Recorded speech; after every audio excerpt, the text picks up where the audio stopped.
ጋይስ ቅመሟ ፏ እያለች ጸጉሯን እየታደሰች የሆነበት አየኋት። የሆነበት እንዴ ሀይምዬ፣ እኔ እኮ እሷን በምንም ብዬ አውቃታለሁ። ፊቷ በእርግጥ አልታየም፣ ፊቷ ተሸፍኗል፣ ኋላዋ ብቻ ነው የታየው። ግን የሆነ ሰዓት ላይ ዞር ብላ ነበር። ግን ፊቷን ስክሪንሾት ለማድረግ ምንም አይመችም፣ እምቢ አለኝ።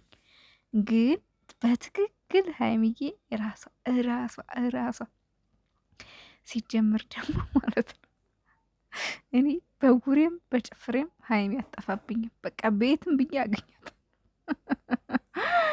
ወይኔ እናቴ፣ እስኪ ያወቃችኋት ሀይሚናት አይደለችም የምትሉ እስኪ ኮሜንት ላይ ያሳውቁኝ። እኔ በትክክል ሀይሚናት ብዬ ነው የማስበው።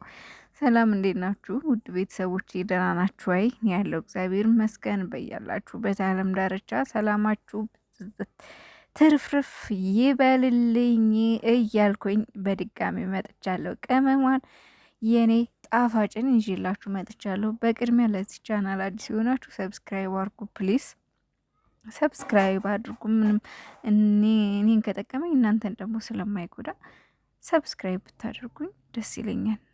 ሰብስክራይብ አድርጉኝ ፕሊስ። ከዛ በመቀጠል ሀይሚዬ ቅመሟ ማለት ነው። በነገራችን ላይ ሀይሚ አንድ ደንበኛ ነው ያላት፣ ሁል ጊዜ የምትሰራበት ጸጉር ቤት ማለት ነው። ሁል ጊዜ የማያት እዚህ ጸጉር ቤት ነው። ሪፖስት ታደርጋለች፣ ፖስት ታደርጋለች፣ ሼር ታደርጋለች። ያው ፈቃደኛ ስለሆነች እነሱም ፖስት የሚያደርጉት ፈቃደኛ ስለሆኑ ነው። እና የኔ ጣፋጭ ጸጉርሽ በጣም ነው የሚያምረው። የምር ይሄ በቃ የራሷ ጸጉር በጥቁሩ በጣም ነው የናፈቀኝ፣ እውነት ለመናገር ማለት ነው። በጥቁሩ የራሷ ጸጉር በጣም ነው የናፈቀኝ። ግን ደግሞ ይሄ ብጭጭ ካለው ቢጫ ከለር ይልቅ ይሄ አሪፍ ነው። ቅልቅል ጥቁርና ደበብ ያለ ቢጫ ነው። ይሄ አሁን ከፊቷ ጋር ራሱ ስለሚሄድ በጣም ነው የሚያምረው።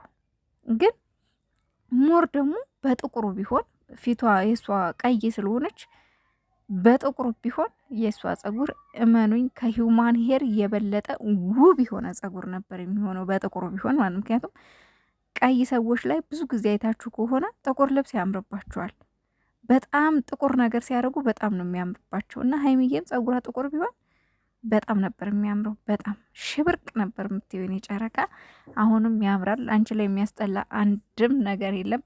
ይመቻችሁ ውዶቼ። ላይክ፣ ሼር፣ ሰብስክራይብ አድርጉኝ። ወዳችኋለሁ፣ አከብራችኋለሁ።